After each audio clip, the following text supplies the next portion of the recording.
कहानी की शुरुआत में लड़की को दिखाया जाता है जिसका नाम नैन्सी है और वो अमेरिका से मेक्सिको आई क्योंकि वो यहाँ के एक समंदर पर जाना चाहती, जहाँ पर उसकी मॉम तब आई थी जब नैन्सी पैदा होने वाली थी और अब उसकी मॉम की कैंसर की वजह से मौत हो गई। अपनी मॉम की याद ताज़ा करने ही वो यहाँ आई है और इस वक्त वो गाड़ी में बैठकर वहाँ जा रही होती है, मगर उसे उस जगह का नाम पता नहीं होता। तो वो ड्राइवर को अपनी मॉम की तस्वीर दिखाती है ताकि वो इस जगह को पहचान कर उसे वहाँ ले जाए, क्योंकि वो ड्राइवर यहीं का रहने वाला था और हर जगह के बारे में जानता था। फिर वो जंगल से होता हुआ नैन्सी को आखिरकार उस समंदर तक ले जाता है। नैन्सी यहाँ आकर बहुत खुश थी और ये जगह बहुत ही खूबसूरत होती है।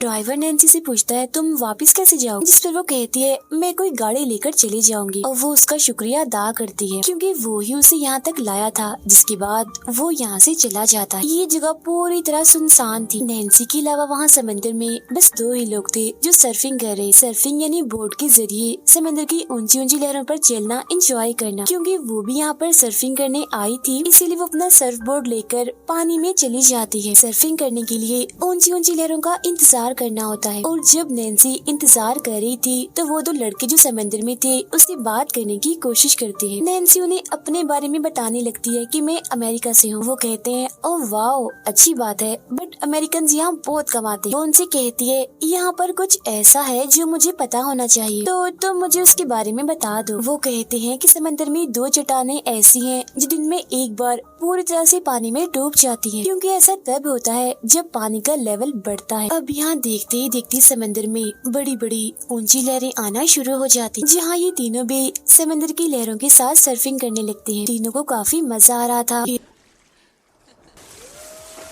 फिर वो अपनी बहन को अमेरिका वीडियो कॉल करती है और जब वो बात कर रही थी तो तब उसकी बहन से उसके डैड फोन ले लेते हैं। वो नैन्सी को कहते हैं मेरी बेटी प्लीज वापस आ जाओ और अपनी मेडिकल की पढ़ाई जो तुमने अधूरा छोड़ दिया है उसे पूरा करो। लेकिन वो ऐसा करना नहीं चाहती क्योंकि उसने मेडिकल की पढ़ाई हमेशा के लिए छोड़ दी है, क्योंकि उसकी मॉम की कैंसर की वजह से मौत हुई थी। तो उसका तभी से मेडिकल से एतबार उठ गया है और वो काफी टूट भी गई है तब से। उसके डैड उसे समझाते हैं कि अगर तुम पढ़ाई छोड़ने की वजह अपनी मॉम को बना रही हो तो ये सरासर गलत है, क्योंकि तुम्हारी मॉम बहादुर थी, हिम्मत वाली थी। नैन्सी कहती है देखिए फिर भी वो मैं छोड़ के चली गई ना, लेकिन डैड आप फिक्र मत कीजिए, मैं बहुत जल्द आपसे मिलने आऊंगी। डैड पूछते हैं कब? हम तो आपको बहुत याद कर रहे हैं बेटा। जिस पर वो जवाब देती है मुझे नहीं पता, बस मैं आ जाऊं, क्योंकि दरअसल वो यहाँ पर जज्बाती हो गई थी। फिर वो अपना फोन काट कर दोबारा से सर्फिंग करने चली जाती। तभी उसे महसूस होता है कि पानी में कुछ है और फौरन ही तब डॉल्फिन्स पानी से निकल कर बाहर आती है। नैन्सी को वो बहुत ही प्यारी लग रही थी, इसीलिए वो उनका पीछा करते करते समंदर के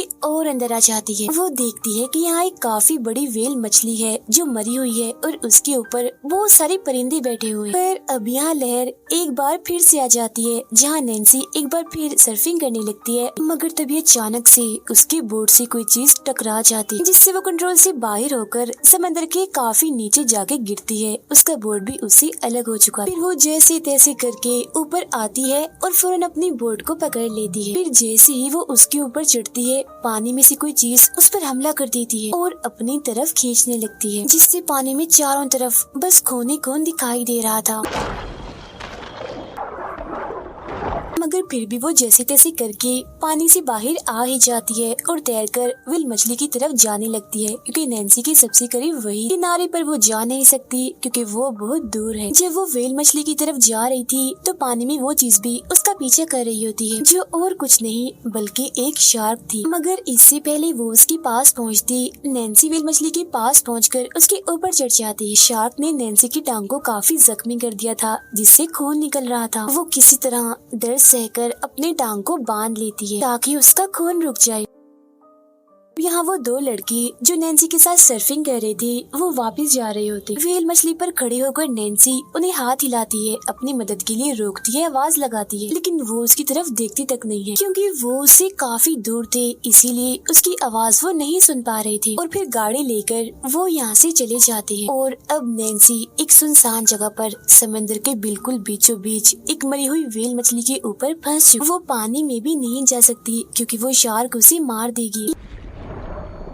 यहाँ पर और कोई भी नहीं था जो उसकी मदद करता। नैन्सी अपने चारों तरफ देखती है, जहाँ एक जगह उसे चट्टानें दिखती हैं जो पानी से थोड़ा सा ऊपर निकली होती हैं, और दूसरी तरफ एक बॉय था जिसे रेड सिग्नल भी कहा जाता है, जिसे पानी में इसलिए लगाया जाता है ताकि पानी का लेवल पता चल सके और इमरजेंसी की सूरत में ये जान बचाने के काम आए। वो नीचे मजबूत जंजीरों से बंधा होता है और फिर तभी वो देखती है कि शार्क दोबारा से उसकी तरफ ही बड़ी चली आ रही है, और फिर तभी अचानक से वो उस व्हेल मछली को टक्कर मार देती है जिस पर नैन्सी थी, जिस वजह से वो पानी में गिर जाती है क्योंकि वो दरअसल नैन्सी को मारना चाहती है। अब नैन्सी उस तरफ जल्दी से तैरना शुरू करती है जिस तरफ चट्टानों के पत्थर हैं, जहाँ वो शार्क भी उसका पीछा करने लगती है, मगर इससे पहले वो उस तक पहुँचती नैन्सी जल्दी से पत्थर के ऊपर चढ़ जाती। इस पत्थर पर एक परिंदा भी था जो व्हेल मछली की टक्कर से जख्मी हो गया था, क्योंकि वो भी व्हेल मछली के ऊपर ही बैठा हुआ था जब शार्क ने टक्कर मारी थी। उसके पंख पर चोट लगी हुई है तो वो उड़ नहीं सकता। इस तरह से अब नैन्सी और वो परिंदा इस पत्थर पर फंस गए। शार्क के काटने की वजह से नैन्सी की टांग की चोट काफी बुरी तरह से फट जाती है,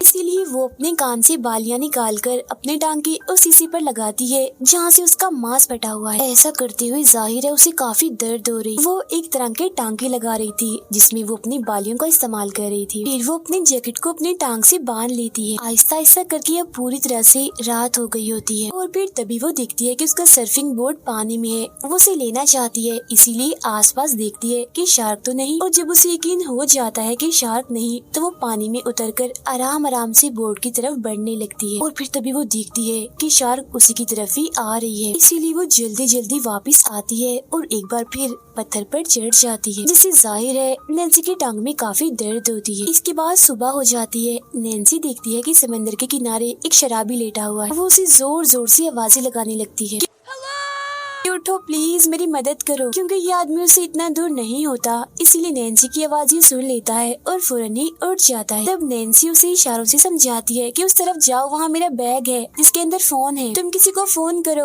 और मदद के लिए बुलाओ। उस आदमी को नैन्सी का बैग मिल तो जाता है, मगर वो शराबी था, इसीलिए उसके पैसे और मोबाइल अपनी जेब में डालकर बैग लटकाकर यहाँ से वो जाने लगता है। तभी उस आदमी की नजर पानी में तैरते नैन्सी के सर्फिंग बोर्ड पर जाती है, जिससे उसे और लालच आ जाता है। वो सोचता है कि मैं इसे भी चुरा कर अपने साथ ले जाता हूँ, इसे बेचकर कुछ पैसे आ जाएंगे। इसीलिए वो फौरन पानी में जाता है और जल्दी सर्फिंग बोर्ड तक पहुँच भी जाता है। मगर जब वो उसे लेकर आ रहा था तो शार्क उस पर हमला कर देती है और उसे जान से मारकर खा जाती है। अब यहाँ नैन्सी के पास बस 6 घंटे हैं, क्योंकि 6 घंटों के बाद समंदर का लेवल बढ़ जाएगा और जिस पत्थर पर सहारा लेकर नैन्सी ने खुद को बचाया हुआ है वो भी पानी में डूब जाएगा, और तब उसके पास शार्क से बचने का कोई रास्ता नहीं होगा। लेकिन उसकी किस्मत अच्छी थी, क्योंकि यहाँ वही 2 लड़के दोबारा से आ जाते हैं जिन्होंने नैन्सी के साथ सर्फिंग की थी, और वो पानी में उसी की तरफ ही आ रहे थे। नैन्सी चिल्ला चिल्लाकर उन्हें कह रही होती है कि जाओ यहाँ से, यहाँ मत आओ, पानी में शार्क है। जिस पर वो कहते हैं अरे नहीं नहीं, फिक्र मत करो, पानी में कोई शार्क नहीं है। और फिर तभी उनमें से एक पर शार्क हमला कर देती है। उसे मुंह में दबाकर नीचे पानी में ले जाती है। ये देख दूसरा लड़का काफी डर जाता है और अपनी जान बचाने के लिए जल्दी जल्दी नैन्सी की तरफ बढ़ने लगता है, क्योंकि कैसे भी करके उसे पत्थर तक पहुंचना है। जल्दी वो पत्थर तक पहुंच जाता है। नैन्सी उसे ऊपर खींच ही रही थी कि तभी अचानक शार्क नीचे से उस पर हमला कर देती है और खींचकर उसे भी अपने साथ पानी में ले जाती है। और इस तरह से एक उम्मीद जो कुछ वक्त पहले नैन्सी को नजर आई थी वो पूरी तरह से खत्म हो जाती, और अब बस उसके पास सिर्फ आधा घंटा ही बचा था जिसके अंदर अंदर उसे यहाँ से निकलना था, क्योंकि इसके बाद पत्थर पानी में डूब जाए। नैन्सी पानी में शार्क को देख रही थी जो उसी के चारों तरफ चक्कर लगा रही थी। वो देखती है कि अगर मैं पानी में उतरती हूँ तो मेरे पास सिर्फ 30 सेकंड्स होंगे, क्योंकि 30 सेकंड्स के बाद शार्क मुझ तक पहुँच जाएगा।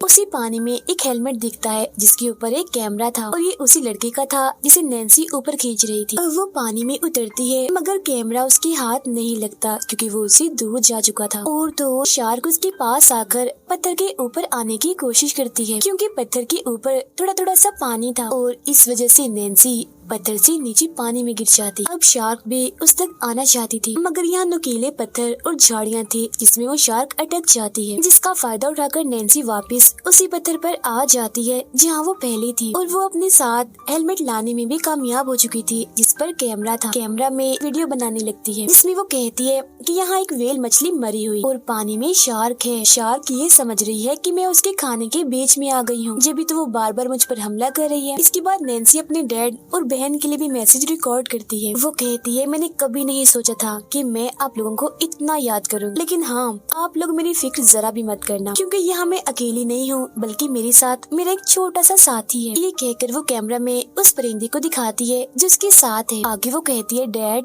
मैं उस बॉय यानी रेड सिग्नल तक पहुंचने की कोशिश जरूर करूंगी और चाहे कुछ भी हो जाए मैं लड़ना नहीं छोड़ूंगी, मैं हिम्मत से काम लूंगी। बिल्कुल वैसे ही जैसी मॉम करती थी और उन्होंने हमें भी ऐसे ही सिखाया था। जिसके बाद वो कैमरा को वापस से हेलमेट में लगाकर पानी में काफी दूर फेंक देती है ताकि ये हेलमेट किनारे तक पहुंच जाए और किसी को तो उसका ये मैसेज मिल जाए या फिर उसकी फैमिली को ही। अब परिंदे के पंख को नैन्सी ने बिल्कुल ठीक कर दिया था, मगर वो परिंदा अभी भी नहीं उड़ रहा था, इसीलिए वो उसे एक सर्फिंग बोर्ड पर रख पानी में बहा देती है ताकि वो किनारे तक पहुंच जाए। और अब नैन्सी के पास बस कुछ ही मिनट्स बचे। अगर उसे बचना है तो रेड सिग्नल तक पहुंचना होगा, लेकिन मुसीबत, वो यहाँ से 1 मिनट की दूरी पर था और 30 सेकंड्स के अंदर अंदर तो वो शार्क उस तक पहुंच जाएगी।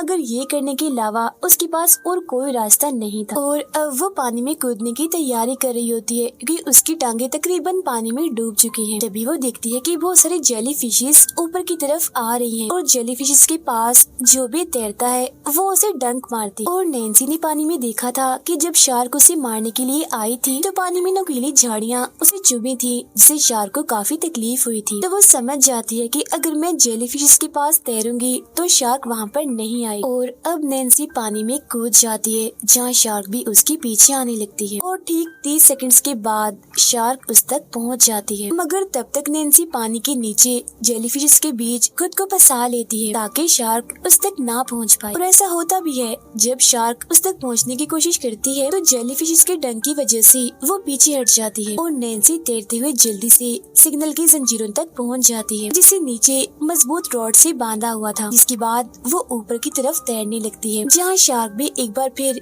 उसके पीछे पड़ जाती है। नैन्सी सिग्नल की सीढ़ियों तक पहुँच गई थी और जब वो जल्दी जल्दी ऊपर चढ़ रही थी तो सीढ़ी की एक रॉड टूट जाती है, जिससे नैन्सी जाकर सीधा शार्क के ऊपर गिरती और वो टूटी हुई रॉड जो नैन्सी के हाथ में थी उससे वो शार्क पर हमला करके उसे काफी जख्मी कर देती है और जल्दी से दोबारा सिग्नल के ऊपर चढ़ जाती है। इस बात से शार्क को काफी गुस्सा आ गया था, वो बौखला जाती है,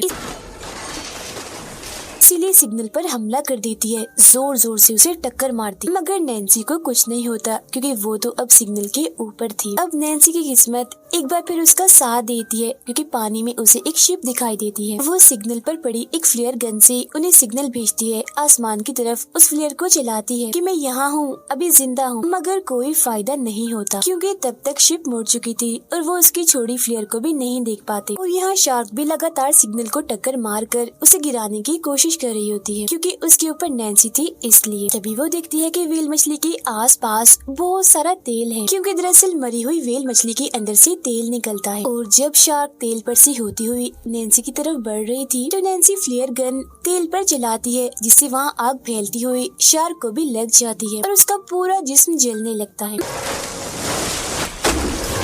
मगर फिर पानी में जाने के बाद उसकी आग बुझ जाती है, लेकिन ऐसा होने से वो भड़क जाती है और जोरदार हमला वो सिग्नल पर करने लगती है। अपने दांतों से उसे पकड़कर नीचे पानी में गिरा देती है और अब नैन्सी भी पानी में, मगर खुद को बचाने के लिए वो सिग्नल पर बनी छोटी सी जगह में खुद को फंसा लेती है। लेकिन शार्क का गुस्सा इतना बढ़ गया था कि वो सिग्नल को अपने दांतों की मदद से नीचे खींचने लगती है, उसे कहीं कहीं से वो तोड़ भी देती है। तभी नैन्सी देखती है कि सिग्नल की जंजीर नीचे काफी मजबूत मोटी रॉड से बंधी हुई है, जो देख उसके दिमाग में एक आइडिया आता है। वो पानी में कूदकर जंजीर के उस हिस्से को खींचने लगती है जो सिग्नल के ऊपर वाले हिस्से से बंधी हुई है। ऐसा वो इसलिए कर रही थी क्योंकि उसके पेच ढीले हो चुके थे। यही शार्क का दांत भी सिग्नल के एक रॉड में अटक गया होता है और फिर बड़ी मुश्किल से नैन्सी जंजीर को खींचकर सिग्नल से अलग कर देती है। जंजीर काफी भारी थी, इसीलिए वो उसे नीचे की तरफ खींचने लगती है। अब शार्क भी आजाद हो चुकी थी, इसलिए वो भी नैन्सी का पीछा करने लगती है। नैन्सी बड़ी तेजी से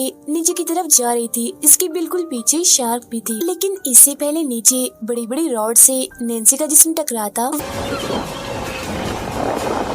वो लोहे की जंजीर को छोड़ देती है और साइड पर हट जाती है, मगर शार्क इतनी जल्दी नहीं मुड़ पाती, इसीलिए लोहे की वो बड़ी बड़ी मजबूत रॉड्स शार्क के अंदर घुसकर उसके जिस्म के आर पार हो जाती हैं और इस तरह से इस खतरनाक खूंखार शार्क का खात्मा हो जाता है। इसके बाद हम देखते हैं कि नैन्सी समंदर के किनारे पहुंच गई है, जहां एक आदमी भी उसे बचाने के लिए पहुंच जाता है, क्योंकि जिस कैमरा में नैन्सी ने मैसेज रिकॉर्ड किया था वो किनारे तक पहुंच गया था और एक बच्ची को मिला था, जिसके बाद वो बच्चा ही अपने डैड को यहाँ तक बुलाकर ले आया और इस तरह नैन्सी की बहादुरी और उसके ना हारने की जज्बे की वजह से वो इस मुश्किल घड़ी से निकल आती है। इसीलिए हमें भी हमेशा हिम्मत और जज्बे से काम लेना चाहिए, फिर चाहे हमारे ऊपर कितने ही मुश्किल हालात क्यों ना हो। इसी के साथ ये कहानी इधर ही खत्म हो जाती है।